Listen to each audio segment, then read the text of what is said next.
कल्याणकारी ज्ञान वेद का, और इस कल्याणकारी ज्ञान के अनुसार जितना व्यक्ति चलता है उतना उतना परमेश्वर के निकट होता चला जाता है। चित्रम देवानाम उद्गादनीकम चक्षुर्मित्रस्य वरुणस्य अग्नेः आपरा द्यावा पृथ्वी अंतरिक्षम सूर्य आत्मा जगतस्थुसश्च स्वाहा। परमपिता परमात्मा के स्वरूप को इस मंत्र में रखा है। परमात्मा कैसे हैं? सूर्य आत्मा जगतस्थ। परमपिता परमात्मा आत्मा है। किसका आत्मा है? समस्त जगत का आत्मा है। जगतस्थुसः, जड़ जगत का और चेतन जगत का, दोनों जगत का परमपिता परमात्मा आत्मा है। जैसे ही शरीर के अंदर आत्मा है, शरीर क्रियाशील दिखता है, ऐसे ही समस्त जगत के अंदर परमात्मा समाहित है तो ये जगत क्रियाशील दिख रहा है। यदि परमेश्वर की सत्ता नष्ट कर दी जाए, एक तो होगा नहीं। कल्पना करके देखें कि परमेश्वर की सत्ता है ही नहीं। यदि परमेश्वर की सत्ता नहीं है तो जगत में कोई क्रिया भी दिखाई नहीं देगी। जैसे ही शरीर के अंदर जीवात्मा निवास करता है और शरीर सक्रिय दिखाई दे रहा है, ऐसे ही परमपिता परमात्मा चेतन और जड़ जगत में विद्यमान है, उसका आत्मा है। ये जड़ जगत और चेतन जगत उसी के आधार पर टिका हुआ है। परमेश्वर का स्वरूप देते हुए देख रहे थे कि परमपिता परमात्मा मित्र का सहयोगी है, मित्र का देखने वाला है। बात रखी थी ऋषि दयानंद जी ने, जो प्राण अपान की व्याख्या की, थोड़ी सी भूल हुई थी। ऋषि दयानंद जी प्राण जो अंदर से बाहर निकलता है उसको कहते हैं, और जो बाहर से अंदर लिया जाता है उसको अपान कहते हैं। लोक में इसके विपरीत देखा जाता है, जो अंदर से बाहर निकलती वायु है उसको अपान कहने लग गए, और जो बाहर से अंदर जाती है उसको प्राण कहने लग गए। ऋषि दयानंद जी ने दूसरी व्याख्या की है। परमेश्वर मित्र है। मित्र का अर्थ स्नेह करने वाला, मित्र का अर्थ सूर्य, मित्र का अर्थ प्राण। वरुणस्य चक्षुः, परमपिता परमात्मा वरुण का देखने वाला है। पौराणिक जगत में वरुण की लंबी चौड़ी कथाएं मिलती हैं। पौराणिक जगत में वरुण को एक देवता विशेष माना है, और उस देवता विशेष को मान करके उस देवता को लेकर के बहुत सारी कथाएं बना रखी हैं। लेकिन जो पौराणिक जगत में वो कथाएं बना रखी है, वैदिक वरुण जो है, उस वरुण से उन पौराणिक कथाओं का कोई तालमेल नहीं बैठता, कोई लेना देना नहीं है उन कथाओं से। हरिश्चंद्र को संतान नहीं थी। संतान की इच्छा से वरुण देवता का उन्होंने आह्वान किया, वरुण देवता की उपासना की। वरुण देवता की उपासना की तो वरुण की कृपा से हरिश्चंद्र को संतान पैदा हुई, जिसका नाम रोहित रखा गया। और संतान इस शर्त पर वरुण ने दी थी कि तुझे संतान होगी तो मुझे देगा, जिससे यज्ञ किया जाएगा। यज्ञ पशु मान करके उस संतान का हम यज्ञ करेंगे। संतान पैदा हुई, 10 दिन का ही बच्चा हुआ था। वरुण देवता आ गए, कहने लगे कि हरिश्चंद्र मुझे वो अपना बच्चा दो जिससे हम यज्ञ कर सकें। हे वरुण देव, अभी तो बहुत छोटा है, 10 ही तो दिन का है, अभी कैसे दे दूं, इसके थोड़े से बड़े होने दीजिए, बड़े होने दीजिए, थोड़े से दांत निकल आए, दांत निकल आएंगे तो दे देंगे। समय बीता, समय बीतने के बाद बच्चे के दांत निकले। वरुण देवता फिर आते हैं कि रोहित को हमें दो, हम यज्ञ पशु मान करके यज्ञ करेंगे। वरुण देव, अभी तो ये कच्चे दांत थे, पक्के दांत आने दीजिए, अभी मत लीजिए। वरुण देवता चले गए, चले गए। अब पक्के दांत भी आ गए हैं, दांत पक्के आ गए, अब हमें लौटा दो, यज्ञ पशु मान करके यज्ञ करना है। अब लंबी योजना बना ली हरिश्चंद्र ने। देखिएगा, एक तरफ हरिश्चंद्र को सत्यवादी कहते हैं, और पौराणिक कथा में यह क्या सिद्ध कर दिया? हरिश्चंद्र की कहानियां, कथाएं सुनाई जाती है। किस रूप में हरिश्चंद्र जी प्रसिद्ध हुए, उनकी सत्यवादिता को लेकर के हरिश्चंद्र प्रसिद्ध हैं। लेकिन इस पौराणिक कथा ने, पौराणिक लोगों ने ऐसी ऐसी कथाएं बनाई, हमारे महापुरुष को झूठा सिद्ध कर दिया। हरिश्चंद्र कहने लगे कि जो क्षत्रिय का बच्चा है, ये बच्चा क्षत्रिय का है, और क्षत्रिय का बच्चा जब तक योग्य नहीं होता, कब तक? जब तक वो कवच न पहन लेवे, जब तक कवच धारण करने वाला हो जाए वरुण देव, तब तक मेरे पास छोड़ दीजिए, बड़ा हो जाएगा ले जाना। 15-16 साल के क्षत्रिय युवक को कवच पहना दिया जाता है। कवच के लायक हुआ, कवच के लायक हुआ तो हरिश्चंद्र ने अपने रोहित को कहा कि तुझे वरुण पकड़ने आने वाला है और भाग जा कहीं। रोहित जंगलों में भाग गया। आते हैं कि भैया कहां है, तो है नहीं, वो तो भाग गया। तो वरुण देवता उनको श्राप देते हैं, और श्राप देते हैं तो कौन सा श्राप दिया, उसको जलोदर रोग हो गया। ये पौराणिक कथाएं घड़ रखी है वरुण के विषय में, और पौराणिक कथाओं में कोई सार नहीं है, कोई विशेष तत्व नहीं है। अधिक से अधिक जितना पाखंड हो सके वो पाखंड फैलाया। कल मैं आचार्य कर्मवीर जी को सुना रहा था, कैसी कैसी कथाएं पौराणिक। पार्वती जी ने अपने पति को ताना दे दिया, कहने लगी सबके पास मकान है और तू यही ऐसे ही बिना मकान के घुमाता फिर रहा, मुझे कोई मकान बनाओ। बिना मकान के कोई गृहस्थी होती है? सबके पास महल है और तुम पहाड़ों के ऊपर इधर उधर डोल रहे हो। कोई मकान नहीं, कोई महल नहीं। गृहस्थ जब हो जाता है, पत्नी आ जाती है तो मकान होता है। जिद पे अड़ गई कि मुझे महल चाहिए। विश्वकर्मा को आदेश दे दिया, भव्य महल का निर्माण हो रहा है। और इतना भव्य महल बनाया है, किसी भी देवता के पास इतना भव्य महल नहीं था। गृह प्रवेश करवाना था। गृह प्रवेश के लिए पंडित ढूंढा गया तो रावण से बढ़कर के कौन पंडित था? चारों वेदों का विद्वान। रावण का चुनाव किया कि हमारा गृह प्रवेश कराएगा, गृह प्रवेश करवाएगा। तो रावण को बुलाया और गृह प्रवेश करवाया गया है। मंत्र पाठ हो रहे हैं और पूछा जा रहा है कि हम प्रवेश करें? हां, तुम प्रवेश करो। सारा का सारा दिशाओं की आहुतियां दे दी हैं। जल सेचन करवाया जा रहा है। विभिन्न स्थानों पर तोरण बांध दिए हैं, द्वार के ऊपर जल सेचन आदि आदि सब हो गया। होने के बाद भोलेनाथ ने कहा कि दक्षिणा पंडित जी क्या दे देवें? देव, दक्षिणा की क्या आवश्यकता है, दक्षिणा रहने दीजिए। पार्वती जी ने कान में कहा कि बिना दक्षिणा के यज्ञ संपन्न नहीं होगा, इसको दक्षिणा दो। भैया बिना दक्षिणा के यज्ञ संपन्न नहीं होता, दक्षिणा तो लेनी पड़ेगी। फिर कहा कि भोलेनाथ आपकी कृपा बनी रहे, दक्षिणा की क्या जरूरत है? अरे नहीं, दक्षिणा तो देंगे। भोलेनाथ, जो दक्षिणा मैं चाहता हूं आप दे न पाएंगे, आप नहीं दे पाएंगे वो दक्षिणा। कहने लगे अरे मांग करके तो देखो, मांग करके देखो, मैं जो तू मांगेगा वही दक्षिणा दूंगा। रावण कहने लगा कि महाराज, जिस मकान का गृह प्रवेश करवाया ही मकान ही मुझे दक्षिणा में चाहिए। जिस मकान का गृह प्रवेश करवाया है ये मकान ही मुझे चाहिए। तथास्तु कह रहे हैं कि वो मकान उठा करके लंका में ले आया। पौराणिक कथाएं हैं, इसमें कोई तत्व, कोई सार देखने को मिला?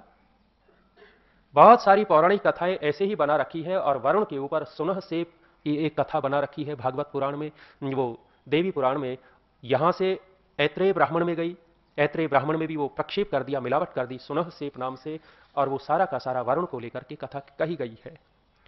पौराणिक लोगों ने वरुण को देवता विशेष माना, लेकिन वैदिक वरुण जो है, वैदिक वरुण का अर्थ ऋषि दयानंद जी करते हैं, अन्य वेद के विद्वानों ने किया है। पौराणिक कथाओं से उस वरुण का कोई लेना देना नहीं है। अग्नि परमपिता परमात्मा उस ज्ञान का नियंत्रक है, देखने वाला है, देने वाला है। कौन सा ज्ञान? कल कह रहा था, यह पढ़ना पढ़ाना बड़ा उत्तम कर्म है। वेद जिससे लाभ होता है वो वेद है। इस शब्द का यह तात्पर्य कदापि नहीं है कि चोर शास्त्र पढ़ा और चोर शास्त्र पढ़ने के बाद चोरी की और लाभ तो प्राप्त हुआ है, वो भी वेद कह देंगे, ऐसा नहीं है। वेद के सिद्धांतों के अनुकूल जो बातें हैं, वेद का ज्ञान जो परमात्मा का है, शाश्वत सत्य जो है वो वेद है, उसके द्वारा लाभ होता है। और सबसे बड़ा लाभ कौन सा? परम लाभ की जो बात कही है, आत्म लाभ को परम लाभ कहा है, मुक्ति मोक्ष को परम लाभ कहा है। जो इस लाभ की ओर जो ज्ञान लेकर के जाता है वो वेद का ज्ञान है। वेद की निंदा करने वाला, शास्त्र का उल्लंघन करने वाला। पितामह भीष्म का उपदेश फिर याद आया। पितामह भीष्म उपदेश दे रहे हैं। युधिष्ठिर ने एक नया प्रश्न पूछा था, देव मुझे ये बताइए, हम किसको दान दें, किसको दान नहीं दें? दान का पात्र कौन है और दान का कुपात्र कौन है, किसको दान दिया जाए और किसको दान नहीं दिया जाए? वहां फिर पितामह भीष्म ने उपदेश देना प्रारंभ किया कि दान के योग्य कौन है, किस व्यक्ति को दान दिया जाए, किस जगह दान दिया जाए और किस जगह दान नहीं दिया जाए। बहुत लंबी चौड़ी बातें करते चले गए और ऐसा लगा विषय के अतिरिक्त भी एक उपदेश उसमें दे डाला। पितामह भीष्म कहने लगे कि युधिष्ठिर सुनो, प्रकरण दान का था, दूसरा उपदेश भी बीच में दे डाला। अप्रामाण्यम च वेदानाम शास्त्राणाम चाभिलंघनम अव्यवस्था च सर्वत्र एतत् नाशनम आत्मनः। एतत् नाशनम आत्मनः कहने लगे कि युधिष्ठिर ये काम आत्मा के नाश करने के लिए होते हैं, आत्मा के नाश करने के लिए। कौन से? अप्रामाण्यम च वेदा नाम, जो वेदों को अप्रामाणिक कहते हैं, वेदों का प्रमाण नहीं मानते, समझिए कि उनके आत्मा का नाश होगा, उन्नति नहीं होगी। शास्त्राणाम च अभिलंघनम, और जो शास्त्रों का उल्लंघन करता है, शास्त्रों में जो बातें कही है उन बातों का जो उल्लंघन करता है, उल्लंघन करने वाले की आत्मा का नाश होगा। शास्त्र क्या कह रहे हैं? ऋषि दयानंद जी ने 11वें समोल्लास में वेद का विषय विहित और निषिद्ध दो कर्म कहे हैं। वेद में विहित कर्म है और वेद में निषिद्ध कर्म है। ऐसे ही वेद से ज्ञान लेकर के ऋषियों ने शास्त्र बनाया और शास्त्र के अंदर भी विहित और निषिद्ध कर्म लिखे हुए हैं। यदि विहित कर्मों को छोड़कर के निषिद्ध कर्मों को करने लगते हैं तो शास्त्र का उल्लंघन हो रहा है। शास्त्र का उल्लंघन।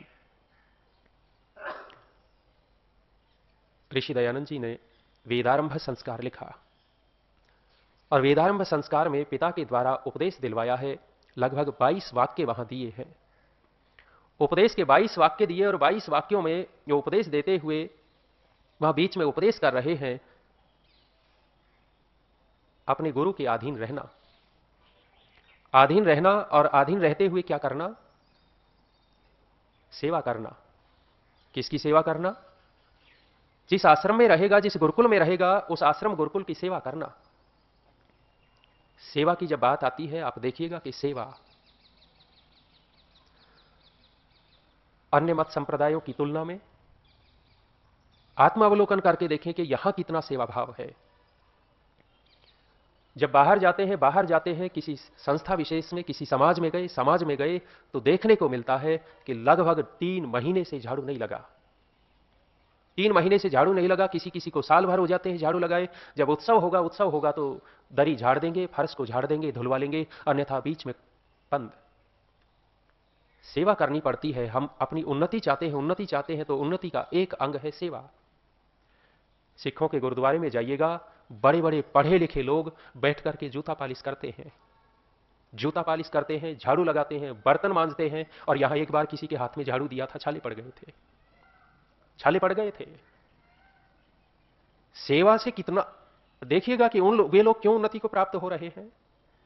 उनके यहां सेवा है और सेवा कितनी है? सेवा इतनी है कि इस देश का राष्ट्रपति भी जूते पॉलिश करने जाता है। वहां 1 महीने तक जूते पॉलिश करवाए थे। किससे? देश के राष्ट्रपति से जूते पॉलिश करवाए और उसने किए बड़ी श्रद्धा से। क्यों ना उन्नति को प्राप्त होंगे। यहां सेवा के नाम पर जब सेवा की बात आती है, कटने की इच्छा होती है, काम करने की इच्छा नहीं होती तो करो उन्नति। कितनी उन्नति हो जाएगी। भावना होती है सेवा की, और जिसके अंदर यह भावना जग जाती है, भावना जग गई तो समझिएगा कि अंतःकरण पवित्र होने लग गया है। सुना है पांडेचेरी अरविंद आश्रम। पांडेचेरी अरविंद आश्रम में कोई नौकर नहीं रहता।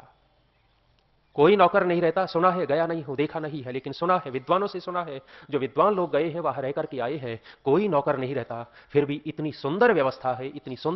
कौन करते हैं व्यवस्था? वहां रहने वाले आश्रमवासी, वहां के श्रद्धालु लोग करते हैं। इतनी अच्छी व्यवस्था कर रखी है, वो सेवा करते हैं तो उनकी श्रद्धा देखने लायक होती है। हमारे आचार्य प्रद्युम्न जी, कमर में दर्द था उनके। एक बार बहुत अधिक कमर में दर्द था। गुरुकुल से चिकित्सा के लिए दिल्ली गए। दिल्ली में अरविंद आश्रम में रुके थे। अरविंद आश्रम में रुके तो कमर दर्द वाला झुक नहीं सकता, झुकना नहीं चाहिए, अधिक दर्द बढ़ जाएगा। चिकित्सा चल रही थी तो किसी ने देखा, क्या देखा? बैठ करके झाड़ू लगा रहे थे। बैठ करके झुक नहीं सकते तो बैठ तो सकते हैं। उकड़ू बैठे और बैठ करके झाड़ू लगा रहे हैं, थोड़ा थोड़ा चल करके। कौन सी भावना? सेवा की भावना। क्यों? क्योंकि उस आश्रम में रुके हुए हैं, आश्रम ने व्यवस्था कर रखी है। वहां का हम अन्न ग्रहण कर रहे हैं, जल पी रहे हैं, उन्हीं ने तो व्यवस्था कर रखी है। और जब उन्होंने व्यवस्था कर रखी है तो सेवा की जिम्मेदारी किसकी? हम सेवा ले रहे हैं तो सेवा करने का भी तो कर्तव्य हमारा ही है। झाड़ू लगा रहे थे। विद्वान है, सामान्य व्यक्ति नहीं है।